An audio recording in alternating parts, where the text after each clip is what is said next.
நாட்டின் இளைஞர்களிடையே HIV மற்றும் பாலியல் நோய்கள் அதிகரித்து வருவதாக சமூக மருத்துவ நிபுணர்கள் சங்கம் தெரிவித்துள்ளது.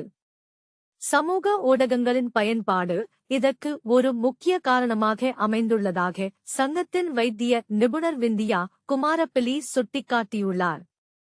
அத்துடன் 15 முதல் 24 வயதுக்குட்பட்டவர்கள் இந்த விடயத்தில் அதிக ஆபத்தில் உள்ளனர் என்றும், இதனால் பாலியல் ரீதியாக பரவும் நோய்கள் மற்றும் பாதுகாப்பற்ற கர்ப்பங்கள் ஏற்படுவதாக மருத்துவ நிபுணர் கூறினார். கொழும்பு விஜயராமாவில் உள்ள இலங்கை மருத்துவ சங்க கேட்போர் கூடத்தில் அண்மையில் நடைபெற்ற ஊடகவியலாளர் சந்திப்பில் கலந்து கொண்டு உரையாற்றும் போதே அவர் இந்த கருத்துக்களை தெரிவித்தார்.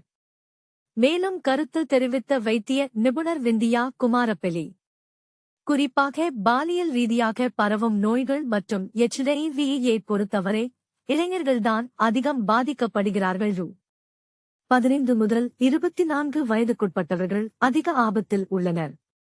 சமூக ஊடகங்களின் பயன்பாடு இதற்கு ஒரு பிரதான காரணமாகும்.